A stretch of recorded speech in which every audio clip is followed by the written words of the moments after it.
हाँ तो दोस्तों, हमारे अपने ज़िले पलामू में बहुत ही ज़बरदस्त वैकेंसी आई है और काफ़ी अच्छी संख्या में आई है।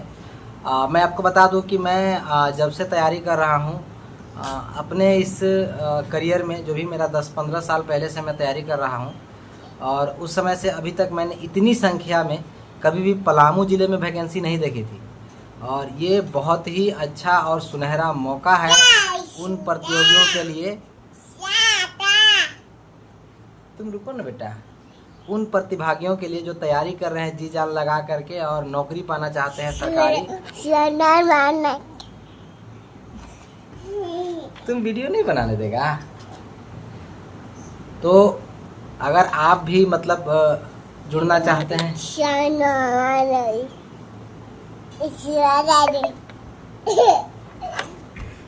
आप भी अगर जुड़ना चाहते हैं सरकारी नौकरी से और बेहतरीन, एक्चुअली क्या ना दोस्तों, मैं इसी कारण से वीडियो वगैरह नहीं शूट कर पाता हूँ। और यही छोड़ दो ना, तुम अपना काम करो ना, हमको बनाने दो ना वीडियो। तो दोस्तों, यही जो हमारे महाराज हैं, इनकी वजह से मैं कई बार वीडियो नहीं बना पाता हूँ टाइम पे, लेकिन आज मैंने सोचा कि मैं आपको टाइम पे अपडेट कर दूँ और इसीलिए मैं फटाफट से ये वीडियो लेकर के आ गया हूँ। तो जल्दी से हम लोग चलिए इस वीडियो में जानते हैं कि वो वैकेंसी क्या निकली है, कितनी क्वालिफिकेशन चाहिए, कौन से लोग उसको अप्लाई कर सकते हैं और कैसे कैसे अप्लाई करना है। सारी बातें मैं आपको इस वीडियो में बताऊँगा, लेकिन उससे पहले अगर आप हमारे चैनल पर नए हैं तो पहले चैनल को सब्सक्राइब कर लीजिए। अगर फेसबुक इंस्टाग्राम पर वीडियो देख रहे हैं तो पेज को फॉलो कर लीजिए। तो चलिए बिना देरी के हम लोग शुरू करते हैं। तो जैसा कि यहाँ पे आप देख रहे हैं दोस्तों, यहाँ पे आपको कार्यालय उपायुक्त सह जिला दंडाधिकारी पलामू मेदिनीनगर जिला स्थापना शाखा और पलामू जिला अंतर्गत चतुर्थ वर्ग के पद पर पैनल निर्माण हेतु विज्ञापन संख्या 1/2025, यानी कि पलामू ज़िले की ये पहली वैकेंसी है इस साल की 2025 की। और आवेदन का जो दिनांक है देखिए 5/7/2025 के अपराह्न 5 बजे तक स्वीकार किया जाएगा। मतलब अगले महीने जुलाई में 5 तारीख तक आप इस वैकेंसी को अप्लाई कर सकते हैं।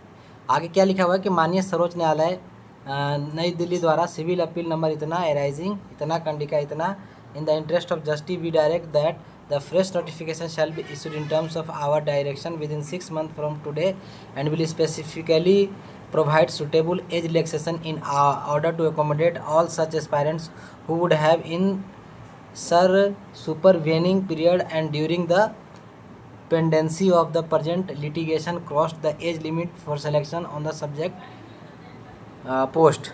पलामू जिला के अंतर्गत समाहरणालय एवं अन्य विभिन्न कार्यालयों में चतुर्थ वर्ग जिला स्तरीय रिक्त के पदों के विरुद्ध नियुक्ति पैनल निर्माण हेतु योग्य में इच्छुक उम्मीदवारों से निबंधित डाक द्वारा विहित प्रपत्र में जिला नियोजनालय कार्यालय पलामू के माध्यम से आवेदन पत्र आमंत्रित किए जाते हैं। कोई भी आवेदन सीधे स्वीकार नहीं किए जाएंगे। पहली बात तो मैं आपको बता दूं दोस्तों, ये बहुत ही महत्वपूर्ण बात यहाँ पे लिखी हुई है। वैकेंसी भरने के दौरान, मतलब मैं आपको क्या बताऊं कि जब ऑफलाइन इस तरह की वैकेंसी भरी जाती है ना, ये मैं पुराने ज़माने से देखता आ रहा हूं, क्योंकि समझिए कि 12 साल पहले इस तरह से वैकेंसी भरी जाती थी। अभी तो सारी ऑनलाइन होती है, आपको पता है। बट ये जब ऑफलाइन वैकेंसी होती है ना, मैं आपको बता दूँ क्लियरली, विश्वास कीजिए आप, बहुत ही ज़्यादा रिजेक्शन होता है फॉर्म में, बहुत ही ज़्यादा। और इसलिए यहाँ पे आपको जब ऑफलाइन वैकेंसी इस तरह से निकलती है तो बहुत ही सावधानी से आपको फॉर्म भरना रहता है, क्योंकि आपका फॉर्म रिजेक्ट हो सकता है थोड़ी सी गलती के कारण। मेरे कई साथी पहले भी वैकेंसी भरे हैं इस तरह की ऑनलाइन, और मैंने भी भरा है ऑफलाइन, लेकिन कई बार ऐसा होता है कि आपका फॉर्म रिजेक्ट हो जाता है। बहुत लोगों का एडमिट कार्ड आया, बहुत लोग एग्ज़ाम दे रहे हैं और आपका कुछ अता ही पता नहीं चल रहा है। तो कारण होता है कि आपने कहीं ना कहीं फॉर्म भरने में कोई ना कोई गलती करी है। तो इसलिए बहुत ही सावधानी से आपको ये वैकेंसी भरनी है दोस्तों, क्योंकि बहुत ही अच्छी संख्या में वैकेंसी आई है। अब यहाँ पे आगे अगर हम लोग बढ़ेंगे तो यहाँ पे देख लीजिए 1 नंबर में लिखा हुआ है पदनाम चतुर्थ वर्ग, यानी कि 4th ग्रेड की नौकरी है। पेमेंट लेवल 1 से शुरू होने वाला है और 5200 से 20,000 ग्रेड पे आपका 1800 होने वाला है। 7वें वेतन के अनुसार ये आपको बता रहा है। तो आपको अगर पे लेवल 1 में भी नौकरी मिल रही है दोस्तों, तो मान के चलिए 25 से 30,000 के बीच में आपकी सैलरी लगेगी, और बाकी आप तो खुद समझदार हैं। पैनल निर्माण हेतु रिक्त पदों की संख्या का दुगना अभ्यर्थियों का चयन किया जाएगा, मतलब जस्ट डबल आपका सिलेक्शन होने वाला है इसमें।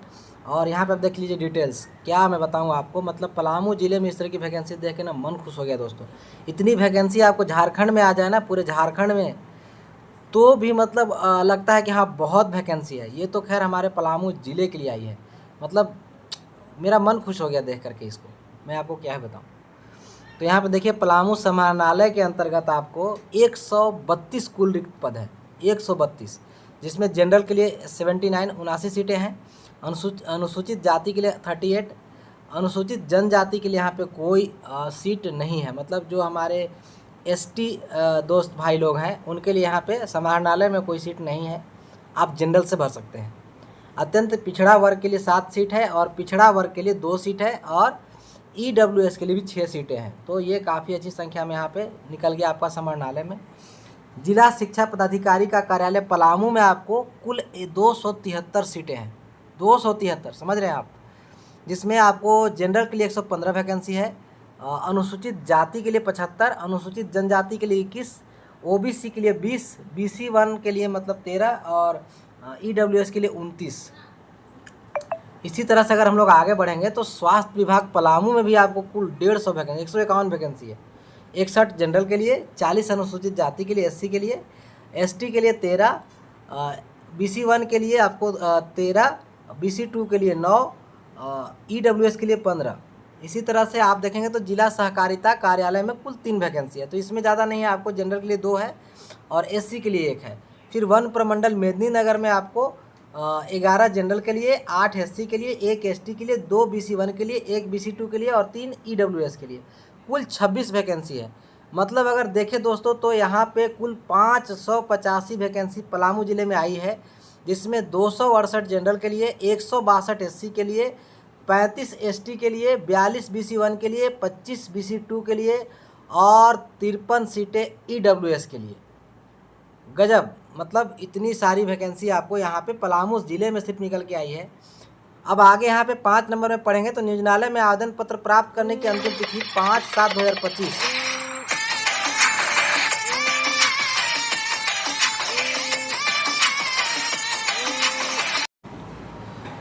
तो सॉरी दोस्तों, एक कॉल आ गया था, इसकी वजह से मैं डिस्टर्ब हुआ यहाँ पे।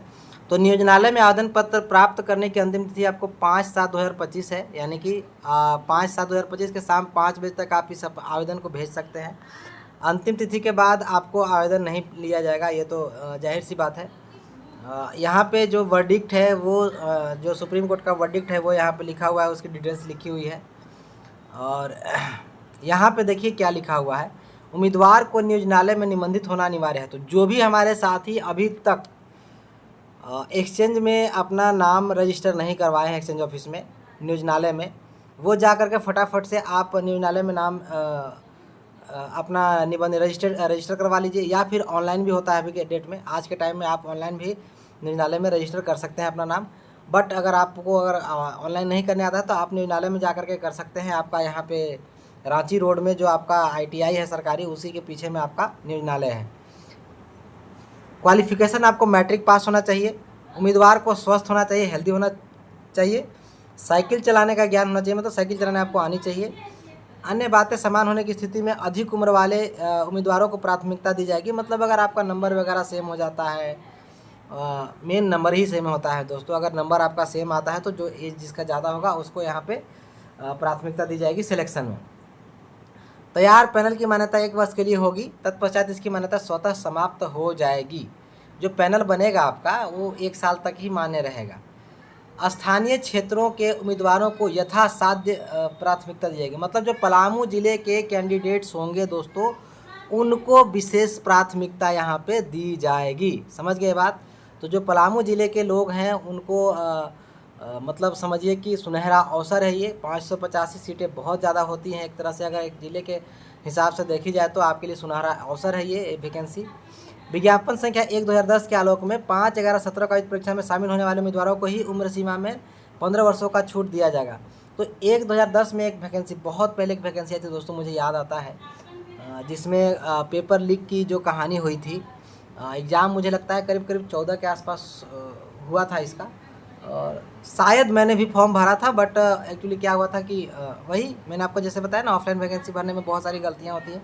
तो वो स्टार्टिंग पीरियड था मेरा, मैंने कुछ गलतियाँ करी फॉर्म भरने में और वो मेरा एडमिट कार्ड वगैरह नहीं आया था।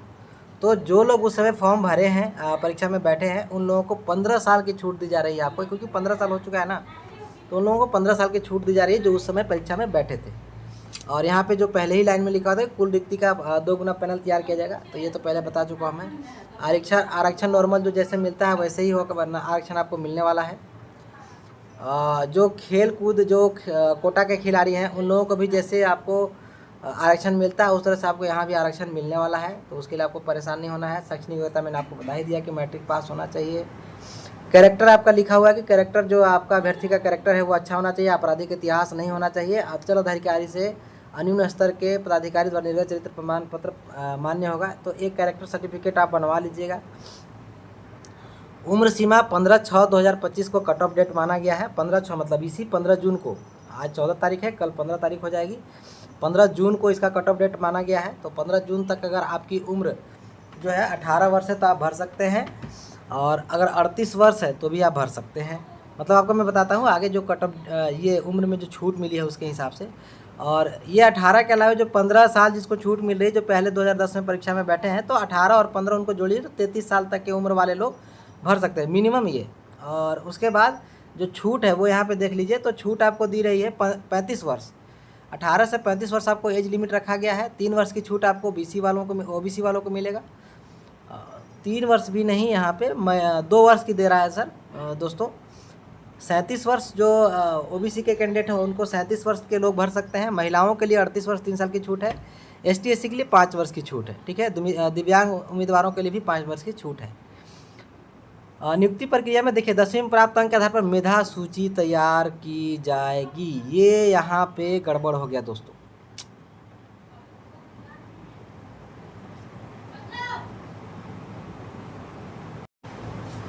तो दोस्तों ये सारा गुड़ गोबर हो गया यहाँ पे। 10वीं में प्राप्त अंक के आधार पर मेधा सूची तैयार की जाएगी। ये जो लाइन है ना वो बहुत हर्ट करेगी बहुत लोगों को, और इसी के कारण जो है बहुत सारे कैंडिडेट हमारे मार खा जाएंगे। और यहाँ पे जो जीत होगी वो CBSE वालों की ज़्यादातर होगी। खैर अब तो 2-3 साल से मैं देख रहा हूँ कि झारखंड बोर्ड का भी रिजल्ट अच्छा खासा आ रहा है, तो जो जैक बोर्ड वाले होंगे, जो बच्चे 90-95% लाए होंगे, उनका यहाँ पे सिलेक्शन हो सकता है। बट ये जो लाइन है ना ये बहुत गड़बड़ है। आप किसी को ऐसे मेधा सूची के तैयार नहीं कर सकते हैं। आप एग्ज़ाम लीजिए, बहुत सारे जो लायक योग्य कैंडिडेट होते हैं उनको तकलीफ़ होती है इन सब चीज़ों से, क्योंकि बहुत मेहनत करते हैं लोग, तैयारी करते हैं जी जान लगा करके, और फिर आप झटके से बोल देते हैं कि भाई जो मैट्रिक में आप प्राप्तांक है उसके आधार पे आप किसी की वैकेंसी अप्लाई कर रहे हैं। अब यहाँ पे देखिए 10वीं में प्राप्त अंक एवं उम्र में समानता होने पर पलामू जिले के उम्मीदवार को प्राथमिकता दी जाएगी। लेकिन देखिए कहने का मतलब अगर आपका 10th में 90% है, एक और कैंडिडेट का 90% है 10th में, तो वहाँ पे क्या होगा कि एज भी आप लोग अगर सेम है, तो अगर आप रुको ना बेटा, थोड़ा सा बचना 2 मिनट रुको ना। अच्छा तुम ही करेगा, अच्छा ठीक है तुम बताओ इनको, हम बता रहे हैं ना। प्राथमिकता दी जाएगी। पैनल संधारण हेतु निर्धारित संख्या का 2 गुना, वही 2 गुना होने वाला है, यानी 1170 गुना 2। 2340 अभ्यर्थियों को स्वास्थ्य जांच एवं साइकिल चालन हेतु आमंत्रण पत्र निर्गत किया जाएगा। मतलब रुको ना बेटा, स्वास्थ्य जांच एवं साइकिल चलाने में योग्य पाए गए अभ्यर्थियों को पैनल तैयार किया जाएगा, जिसकी मान्यता 1 वर्ष की होगी। 1 वर्ष के 50 पैनल की मान्यता स्वतः समाप्त हो जाएगी। 1170 585 का गुना 2 है, और उसका गुना 2 है 2340। आवेदन की जो प्रक्रिया है मैंने आपको बता दिया कि आपको जो 10वीं मतलब जो आपका एप्लीकेशन फॉर्म है, एक आपका फॉर्मेट रहेगा, उस फॉर्मेट में भर करके आपको भेजना है। उसके साथ आपको जो डॉक्यूमेंट्स लगाने हैं मैट्रिक का, उसके बाद आपका आवासीय लग जाएगा, उसके बाद आपका 2 100 प्रमाण 2 आवेदन पासपोर्ट, जो आपका self attested 2 passport size photo लगेगा, और आपका ID प्रूफ लगेगा, वो भी आपका मतलब सेल्फ अटेस्टेड रहेगा। एक आपका एफिडेविट लगेगा। उसके बाद आपका दिनांक 5/11/17 का परीक्षा का प्रवेश पत्र यदि हो तो, जो पहले मतलब 10 वाली जो वैकेंसी थी उसके बारे में ये बोल रहे हैं। हाँ, अन्य कोई विशेष योग्यता के से संबंधित प्रमाण पत्र यथा खेलकूद दिव्यांगता आदि अगर है तो वो भी आप लगा सकते हैं। 100 पता लिफाफा जिसके ऊपर 26 रुपये का डाक टिकट लगा होना चाहिए।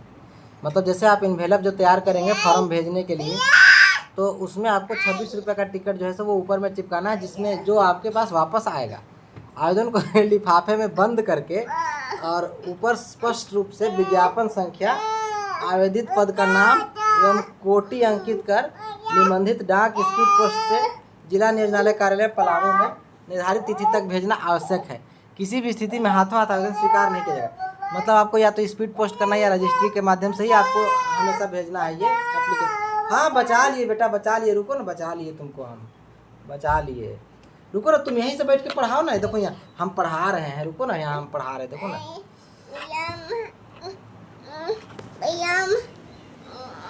रुको ना, बता रहा तनिषा। परीक्षा शुल्क के रूप में अगर देखा जाए दोस्तों तो जनरल के लिए और ओबीसी के लिए आपको 250 रुपये लगने वाला है और एसटी एससी महिलाओं के लिए 125 रुपये लगेगा, जिसका कि पोस्टल ऑर्डर या बैंक ड्राफ्ट दोनों में से कोई एक आप भेज सकते हैं। तो कुल मिलाकर के मैंने आपको सारी चीज़ें बता दी दोस्तों यहाँ पे। और आवेदन भेजने का जो पता है वो लास्ट में यहाँ पे देख लीजिए, जिला नियोजन कार्यालय रांची रोड रेड़मा, जो मैंने आपको बताया जो एक्सचेंज ऑफिस जहाँ पे आपको रजिस्टर करवाना है अपने आप को, वही पता है जिला नियोजन कार्यालय रांची रोड रेड़मा, सरकारी ITI के बगल में, मेदिनीनगर पलामू, झारखंड, पिन 822101। और ये नीचे में देखिए आपका ये फॉर्म है, इसी को आपको भर करके और देना है दोस्तों, ठीक है। तो ये फॉर्म प्रिंट कर लीजिएगा और अच्छे से इसको भरिएगा। हाँ बेटा बोलो ना। अगर इसको भरने में आपको कोई भी दिक्कत होती है दोस्तों तो मैं एक सेपरेट वीडियो इसको भरने का बनाऊंगा, क्योंकि मैंने आपको बताया ना कि फॉर्म भरने में बहुत लोग गलती करते हैं और इसके कारण उनका फॉर्म रिजेक्ट हो जाता है। तो मैं आपको इसको भर के बता दूंगा कैसे कैसे इसको भरना है। एंड वीडियो कैसी लगी कमेंट करके जरूर बताइएगा दोस्तों। वीडियो अच्छी लगे तो लाइक एंड शेयर कर दीजिएगा। बड़ी मुश्किल से मैंने ये वीडियो बनाया है, क्योंकि देखिए ये बनाने नहीं देते हैं मेरे साहब। तो बाकी अब आप लोग देखिए क्या करना है, नहीं करना है, इसको भरना है नहीं भरना है। एंड अच्छी खासी वैकेंसी आई थी, लेकिन वही एक लाइन ने सारा मामला ख़राब कर दिया दोस्तों। एंड हाँ बेटा हो गया चलो ठीक है दोस्तों। तो अगर आप पेज पे नए हैं तो प्लीज़ पेज को फॉलो कर लीजिएगा। एंड अगर चैनल पे नए हैं तो चैनल को सब्सक्राइब कर लीजिएगा। एंड वीडियो को लाइक एंड शेयर कर दीजिएगा ताकि ज़्यादा लोगों तक ये जानकारी पहुंच सके। थैंक यू, जय हिंद।